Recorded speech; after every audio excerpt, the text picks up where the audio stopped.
Hi, welcome again to Women's Wisdom Wednesdays. Today, I'd like to talk to you about planting new dreams, tiny seeds, and big blossoms. But I'd like to start today by telling you a story. This is a story that's called The Garden of Maybe. So I want you to sit back, relax, and close your eyes. Once upon a time, there was a woman named Mirabelle who lived at the edge of a quiet wood. Behind her cottage sat an old, forgotten garden, one that she used to tend to with joy. You see, Mirabelle had gone through a very rough time when her relationship ended abruptly and badly, leaving her in deep pain. She didn't think she would ever get over it. She didn't have the energy to tend to the garden. Her grief and pain had consumed her, and the garden grew wild with weeds. One spring morning, as the snow melted into the soil, a small bird landed on her windowsill and chirped, "Maybe." "Maybe what?" she said. "Maybe it's time," the bird sang. Mirabelle wandered out to her garden shed and found a packet of seeds in her apron pocket. Seeds that she had saved long ago and had forgotten about. She tucked those seeds away until she was ready to plant them. And she realized something that day. Waiting until she felt ready had made her wait too long. So, still in her slippers, she knelt down and planted just one seed. The next day, another, and then another, and another. While Mirabelle was outside, she began to notice the warmth of the sun, the smell of the earth, the flutter of her heart every time something new peeked through the soil. Within weeks, her energy had returned. Her garden and her life began to bloom again, all because she said maybe and took one small step. Our lives are a lot like a garden. When we let life come to us or allow others to make our choices and live by their agendas, the soil of our soul gets hard and nothing grows. Some circumstances and some people are like weeds. They slowly choke out the beauty, the vibrancy, and the lifeblood from us. We stop growing because we are so busy surviving, just trying to get through another day without the pain and without the heartache. Growth is a natural part of life. When growing doesn't happen, we slowly die inside. And then suddenly we have a revelation, an aha moment when we wake up and wonder, how did this happen to me? Or who am I? The good news is you woke up. You started to notice that where you are is not where you want to be, or who you are is not who you want to be. And this is your starting point. When you think of your life as a garden, one tiny seed that you plant today can grow your life into a beautiful affair. Allow me to introduce you to 7 tiny seeds that you can plant today. Each of these seeds is a small act, but planted with intention, they grow into deep-rooted change. The first seed is say one kind thing to yourself in the mirror. I know it will feel awkward at first, but this practice waters your self-belief. This is about making eye contact with your own soul and offering her tenderness. That woman looking back at you is often the one we're hardest on. And it's time we soften that gaze. Left unattended, negative self-talk becomes the wallpaper of your day, barely noticed, but deeply shaping your world. That internal critic doesn't need a megaphone. It needs kindness. Speaking kindly to yourself begins to rewrite your story from the inside out. It tells your nervous system, you're safe with me. I know a woman who took on this practice. Now, she shared with me that she couldn't say, I love you to herself without crying. For weeks, she stood in front of the mirror and said nothing. But she persisted. Then she took a brave step and started saying, I'm trying. And then one day she whispered, you're doing okay. And the tears stopped, and her healing had begun. You can start this practice after brushing your teeth.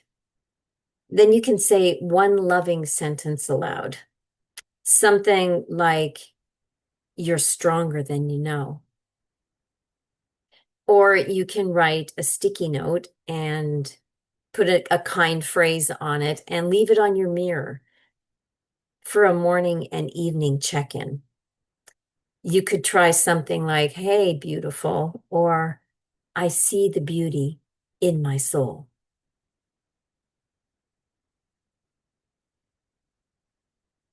The second seed is to make a yes list of things that light you up.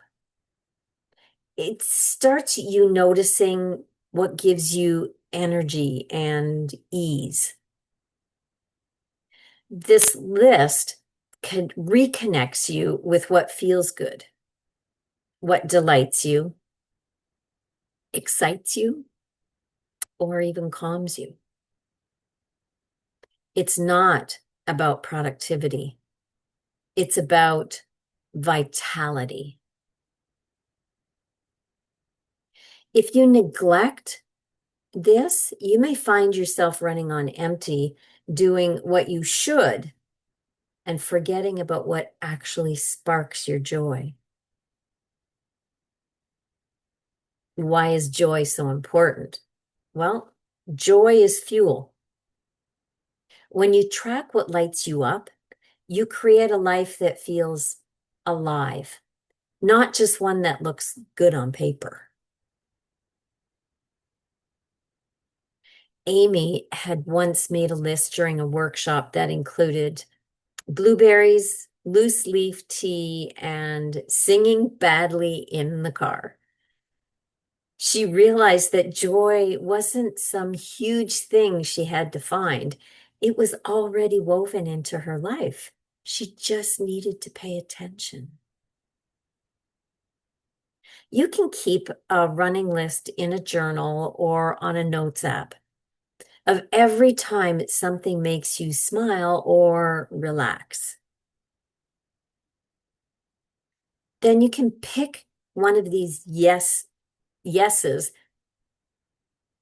Let me try that again. Then you can pick one yes activity from your list each week and prioritize it, the same as you would a doctor's appointment. And then you can notice when you're running on empty how reading this list can lift your spirits. Seed number 3 is setting a boundary with love. Setting a boundary is about protecting your peace. It's a small act of self-respect. So what is a boundary? Well, a boundary is a line that says, I value myself enough to protect my peace. It's not punishment, it's protection. Without a boundary, resentment builds, energy leaks, overwhelm becomes the norm, and your nervous system stays in alert mode.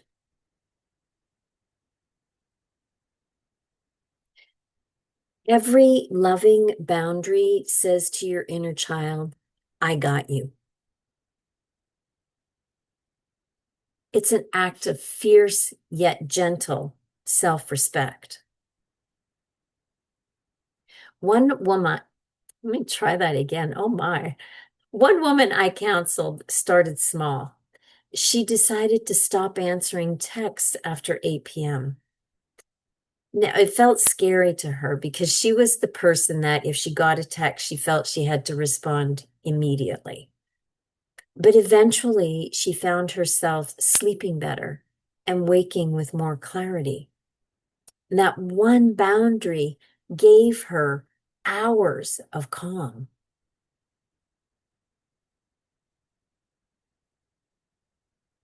Learn to say, I'm not available right now when someone makes a demand that you don't want to meet or that you can't meet.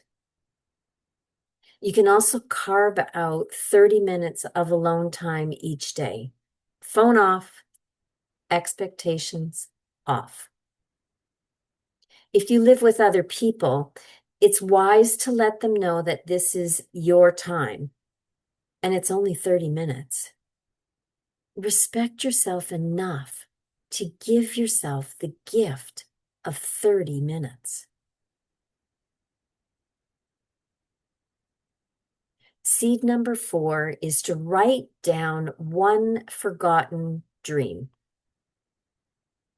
Because naming the dream brings it back to life. We all carry dreams that we've quietly tucked away, dreams that still whisper when we pause to listen. Think of one thing you've held within your heart that you haven't given up on, or something you haven't thought of in a while. One of those someday things. You see, unacknowledged dreams can become regrets. They may turn into bitterness or the sense that life has passed you by. It weighs heavy on your heart. Imagine yourself in your last days or moments with regret hanging heavy on your soul. Bringing old dreams into the light reminds you that your desires matter. You are still becoming. A friend of mine told me of her friend who worked in admin for over 25 years. She didn't hate her job, but it was just a job. There was no real pleasure in it, but it paid the bills. But there were many days that getting herself into work was a real chore. Then she remembered her dream of becoming a potter. So at 58, she took a class at the community center. A few years later, and she has an Etsy shop, and she calls it Clay and Grace.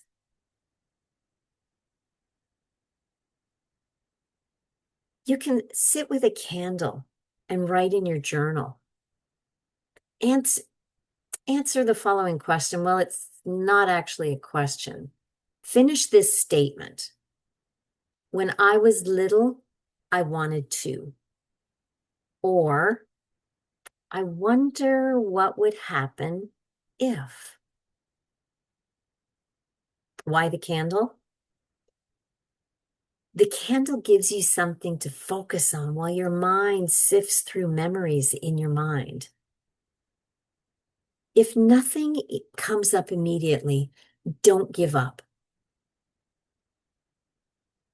Go do something else and watch how the answers creep into your consciousness. You can also create a dream drawer. This is a small box where you collect words, pictures, or reminders of old and new dreams. Seed number 5 is to reach out to one supportive woman, because connection is the soil where courage grows. Healing is not meant to be done alone. One brave reach can remind you that you're part of something larger. One brave reach builds your self-esteem.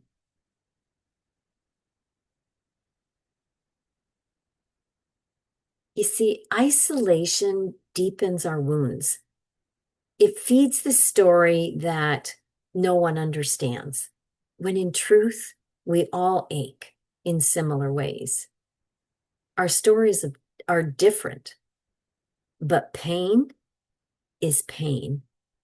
Nobody goes through life without pain. So why is this important? Because being witnessed is healing. Supportive relationships are the trellis your blossoming can grow on. I was very fortunate to have a supportive woman in my life. Her name was Joyce. And she came into my life at exactly the right time to guide me, to point things out that I wasn't seeing or didn't want to see. But she did it in such a kind and loving way. We built a relationship that was akin to a very close mother and daughter relationship. I miss her every day. But I'm so glad she came into my life and helped me the way she did.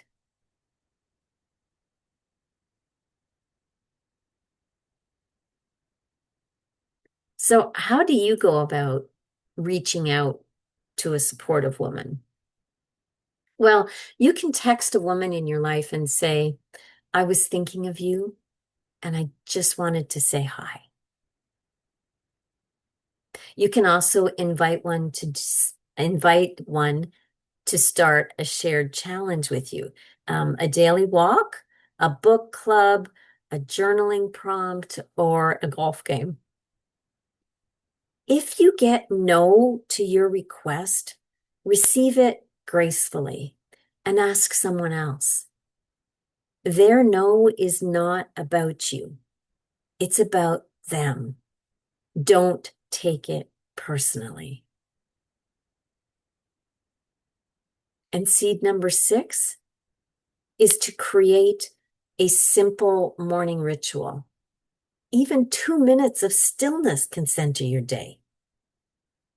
This is your moment to root before the rush. A morning ritual anchors you to yourself before the world asks anything of you.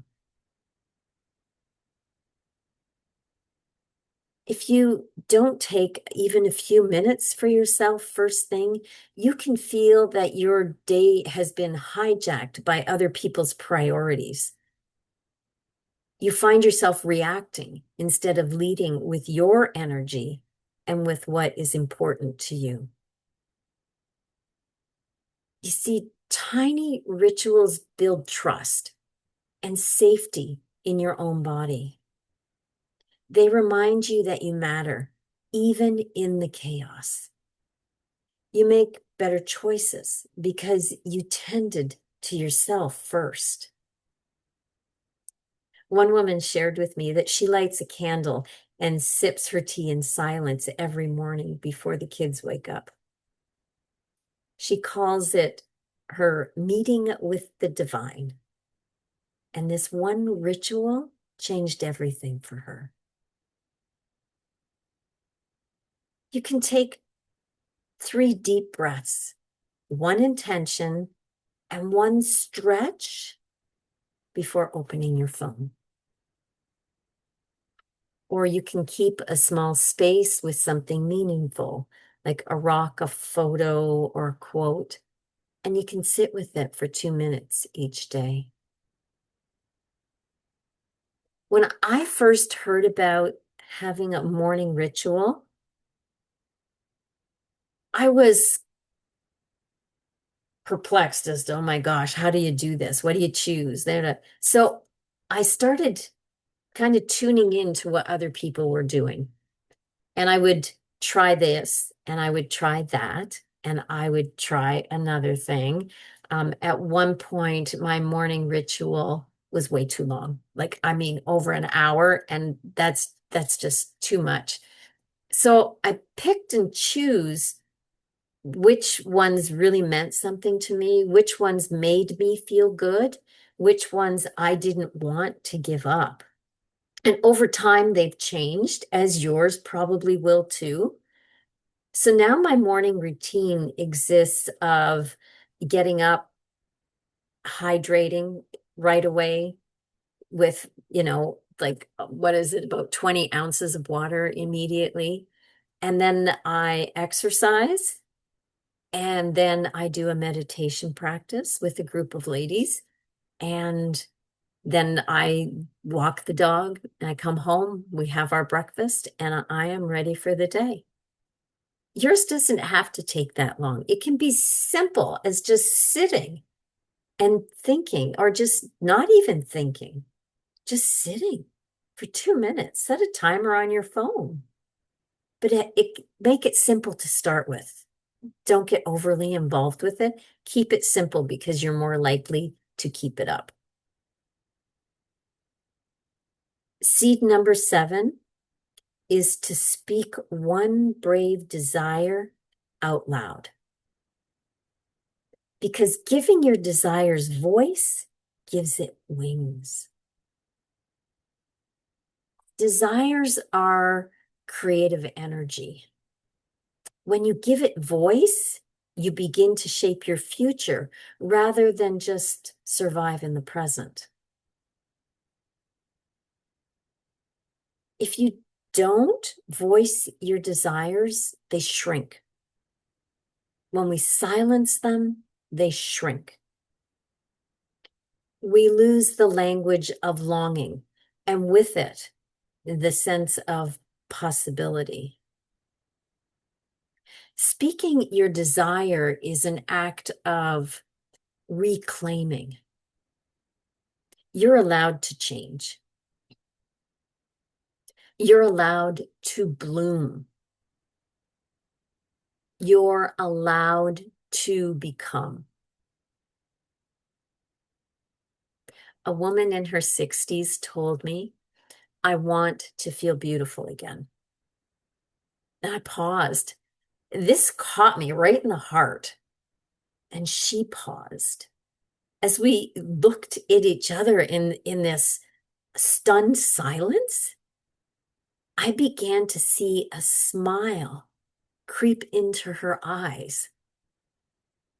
And that moment, I got to witness something crack open.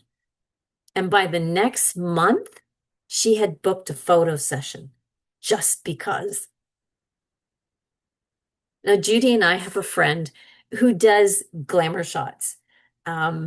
He has a makeup artist, a hair artist, and somebody to help you with your wardrobe. And in his studio, he will take photos of you. Watching women come alive as they're photographed is mesmerizing. It's like watching a butterfly emerge from its cocoon with a smile on its face.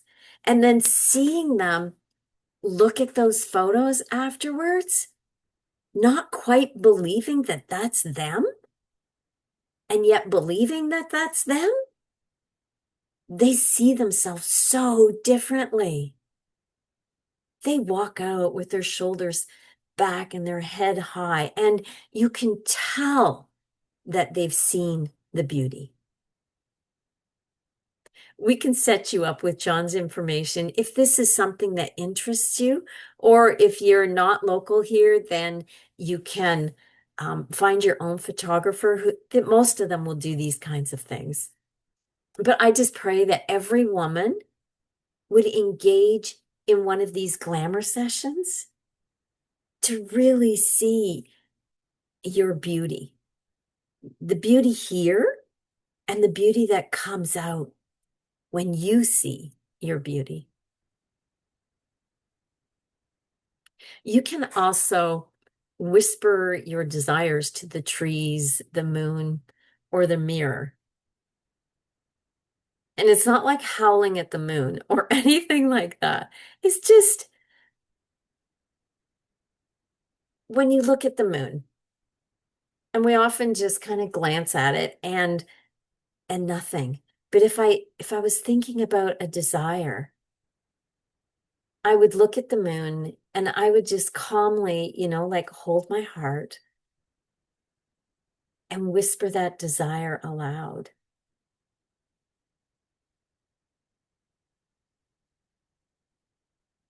Let this be real for you. You can also write a love letter to your future self, describing the life that you're calling in. I did this, years ago and resurrected the letter to myself about a year later. And I was shocked because what I wrote in that letter was real in my life a year later. It was amazing.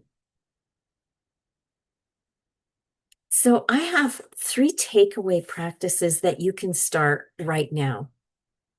The first one is what I call the Belief Blossom Journal Prompt. And I call it that because beliefs blossom when we see them in writing. So every morning, write one thing you believe you're ready to grow into. Now, this matters because what we name, we nurture. You begin to see yourself differently. The second one is a joy noticing practice. You set a timer 3 times a day for you to pause and ask, what feels good right now? This matters because joy is a compass. Even small moments point the way forward. There's also the one thing action step. You choose one seed from the list that I've given you today and you plant it, just one. And this matters because action shifts energy. Tiny steps build trust with yourself. You see, these practices help heal. They help heal the feeling of being lost and without direction. They help heal your fear that it's too late to start something new. They help heal your doubt about your ability to create change. You'll begin to see pleasures begin to bloom. There's confidence in taking action, even if it's small. There's a peace from knowing you don't need to have it all figured out. There's a sense of joy and curiosity about what is possible. There are deepened connections with yourself, with others, and with life again. I have quotes and affirmations for each of these 7 tiny seeds. This shouldn't come as a surprise. I like to give you things that you can keep for yourself as reminders or as actual practices. Now, I will post these as a PDF in the guides section of our Facebook group. So the first one, the first seed was saying one kind thing to yourself in the mirror. The quote is, "Your reflection is not your critic. It's your companion. Speak to her with love." And the affirmation is, "I am learning to speak to myself with the tenderness I deserve." The second seed was make a yes list of things that light you up. The quote is, "Joy leaves breadcrumbs. Follow them home to your cell." The affirmation is, "I notice what feels good, and I say yes to what brings me alive." The third seed was set one boundary with love. The quote is, "A boundary is a bridge to peace, not a wall of rejection." The affirmation is, "I protect my peace with love and grace." The fourth seed was to write down one forgotten dream. The quote is, "Old dreams don't die. They wait patiently for your courage to catch up." The affirmation is, "My dreams are worthy of attention and ready to bloom." The fifth seed was to reach out to one supportive woman. The quote is, "Connection is the medicine. One open heart can unlock another." The affirmation is, "I reach out, knowing I am not alone on this journey." And number 6 is to create a simple morning ritual. The quote is, "Your morning is a doorway. Step through it with intention." The affirmation is, "I bring each day." No, let me try that again. The affirmation is, "I begin each day with stillness, strength, and sacredness." And seed number 7 is to speak one brave desire out loud. The quote is, "When you give your desire a voice, the universe leans in to listen." And the affirmation is, "I give voice to my desires. They are valid, vibrant, and vital." You can print the PDF and hang it near your computer or fold it and use it as a bookmark. Every now and again, unfold it and read it out loud. These quotes and affirmations heal you from the inside and build your personal belief. I trust that you can pick out one seed to nurture in this coming week. As we close, I would like to continue with our tradition of a blessing. Just sit back, take a breath for a moment. There's no more information to take in. And close your eyes. Listen with your heart, not just your ears.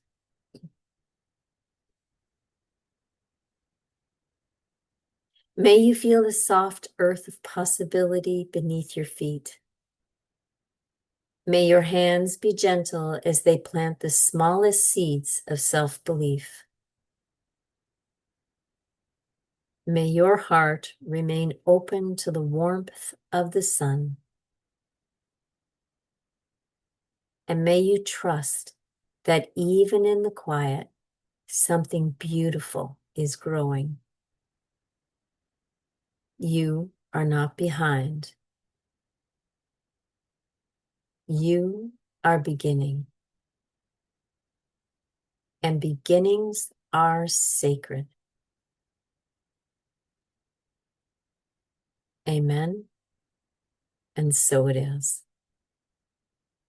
You can open your eyes now. I just want to remind you that we have a retreat coming up on June 8th in Paris, Ontario, and we would love it if you could join us. It's a one-day retreat from noon till 8 p.m., and we have a whole list of wonderful things to get you centered, to build community for you, and to engage in maybe something you haven't thought of doing before. So you can get all the details on our website at www.woundedwomenrising.ca/retreat. I would love to see you there, and I know you would get a lot out of it. So if you've got any questions, please reach out. I would love to chat with you. Until next week, see you then. Take care. Bye-bye.